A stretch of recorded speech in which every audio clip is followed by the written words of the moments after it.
Hey, mindset for the over 35 runner. Things change and things hit a little bit different as we get older, but we don't have to succumb to, oh, this is aching and this is just because I'm older. I'm not going to be able to run this and I'm not going to be able to do that because of age. Let's talk about the mindset of the over 35 runner. Hello, everybody. My name is Dr. Letitia Williams. I'm a licensed physical therapist, certified run coach, and certified health coach. And my goal is to keep you on the pavement for as long as possible, running for life at any age, definitely into the late 30s, into your 40s, 50s, and beyond. I have a virtual health and wellness practice helping people from rehab to injury to performance all over the world. If you have a need, hey, all of this is a phone call or a video chat away. So let's dive right in to a couple things to think about as far as mindset. So when you think about mindset, sometimes mindset can be taken as something negative. Mindset can be, oh, you're stuck in a certain mindset, or you won't grow past a certain thing. And that does not have to be the case when it comes to mindset. Sometimes mindset is, you may be a little bit stuck, but you can break yourself out of it with a different point of view and looking at some things as far as having a plan, having some accountability, having some support, instead of definitely getting caught up when it comes to how to run injury free, how to enjoy running, and how to keep running and walking to keep the crazy away. So first of all, it comes with, we have to have a shift in our thinking on what our goals is. As we know, life can get in the way. You can have kids, grandkids, the dog, your mom, aunt, sister, brother, husband. All those things are going to become competing things. And sometimes those things start closing in on you, and it can start deterring you from you being able to stay just as active and running and hitting the pavement. And then we start doubting our abilities, and sometimes that mindset can start to shift in the wrong direction. So first thing, we're going to start out 3 points. Number one is going to be grace. Give yourself some grace. Yes, you heard that. Give yourself some grace. And we know everything's not going to be perfect. You might have to take a little more time, and you might have to go back and reset and figure out what your why is. Why is it that you want to go out and get this run? Why do you want to hit this next PR? Why do you want to walk this 5K? Why do you want to complete this half or this full marathon? So when you're talking about setting up goals and expectations, you have to first give yourself some grace to know that it's not going to be perfect, but you do have to start. So analysis paralysis is another thing that you're waiting for everything just to be perfect and just be right. You're going to be waiting to death. Because there's never going to be a perfect time. Give yourself some grace and reset. 2, guidance. It's okay to get guidance. Now, guidance can come from a variety of places. Yes, definitely good resources for YouTube, definitely for doing Google searches, things like that. But sometimes Dr. Google will have you thinking that you have some terminal illness and that you're not going to make it.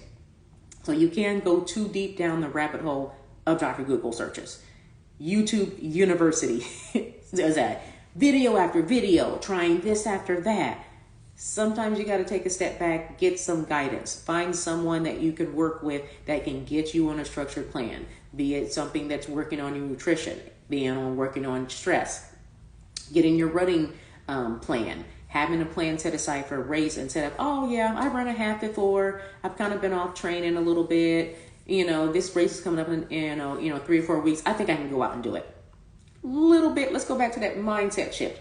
When you're over 35, you might need to shift and change some things a little bit. Maybe you can accomplish that race, but maybe it'll show up later on that your body was not responding well to not having the appropriate training based on your current life cycle and where you're at. Not based on something maybe you were doing previously in a different shape, in a different age, in a different time slot in your life. So having guidance and having a plan, that can definitely go back to decreasing some of that stress, getting that mindset shift. I have my plan laid out.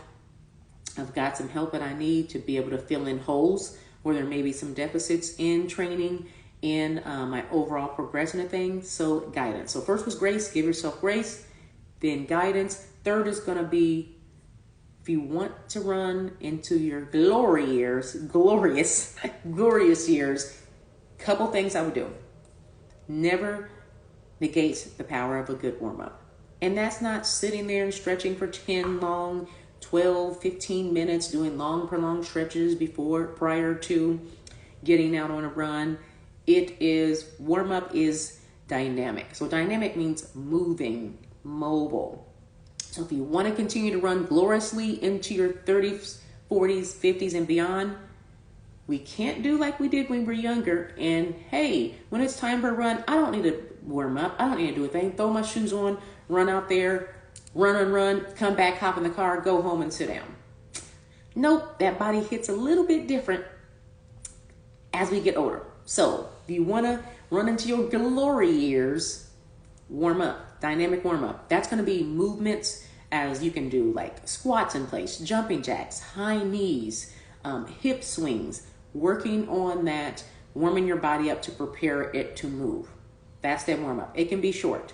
It can be maybe starting at a walk instead of right into your run. Slowly, gradually building up into what your running pace is going to be. Warm up. Next, we have throw out that mantra of no days off.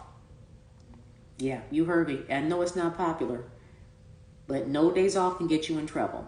You have to literally program in rest days. I've had individuals that I've coached put together run plans or even help them with their rehab from their run injuries from knees to back, and then literally have to write down on the plan that this is the rest day. And like, are you sure rest day?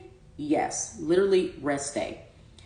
Now, we can train to our hardest, but our body is getting those gains within the rest and recovery days. That's how we're able to build up the capacity and continue to get worse. We can run ourselves down if we don't build in a rest day. And that can look different for different people, depending on where you are in your run cycle and in how advanced you are in your running. If you're new to running beginning, rest days definitely. Even if you're older or more seasoned into running, that's when you start thinking, oh, I've done this before, and you kind of shake off that rest day. Rest and recovery days are going to be your friend. That's going to help you stay on the pavement longer. Last but not least with those, we're going to kind of group this together. Sleep and fuel for performance. So if you're training, if you're running, if you don't have sleep and you're not sleeping adequately, that's going to increase that chance of those injuries. The injury risk dramatically shoots up without adequate sleep and the right fuel and hydration. Our hydration is the lubricant for our joints. We don't have water, then it's like having a car with no oil. Those joints will seize up, the engine won't go. So that hydration and also fuel, depending on length of runs, you have to fuel your body for what it's going to do.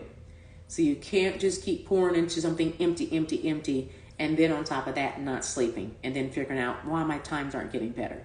Or I've done the same training plan year after year, why am I not getting faster? Some of those components that I dig into, especially that mentality portion with some of my athletes and some of my runners, walkers of various distance, we dig a little bit deeper into what our sleep, fuel, stress, and recovery looks like. Because there's more to it than just, I have my training plan I picked offline and here's my 12-week plan. All these pieces have to be put in place. So mindset of the over 35 and over runner, 3 different areas. Give yourself grace, guidance, and if you want to go into your glory years of running, take care of your body and look at the total person. So I want to hear from you. What do you plan on doing to continue to run into your glory years and to continue to run or walk? What are you going to change right now? Is it in giving yourself grace? Is it in finding guidance, getting someone to help you with a plan, being able to map out some things? Or is it preparing for those glory years of running that begin now, warming up, taking that mantra of no rest days or no days off out, your recovery, your sleep, and your fuel? I like to hear that from you in the comments. Where are you going to make the biggest impact on so that you can continue to run for life? Drop those comments or questions in the comment section as well. So if you're hopping on here late, my name is Dr. Latricia Williams. I'm a licensed physical therapist, certified run coach, and a certified health coach, and I specialize in helping runners over the age 35 continue to pound and get on the pavement, injury-free, feeling good, so that they can run or walk for life. Drop those comments down there, questions down there in the comments. I'll feel free to go ahead and check those out. But catch me next week on Monday as well, 7 p.m., and we'll be tackling another area specific to runners over the age of 35. All right, have a good evening.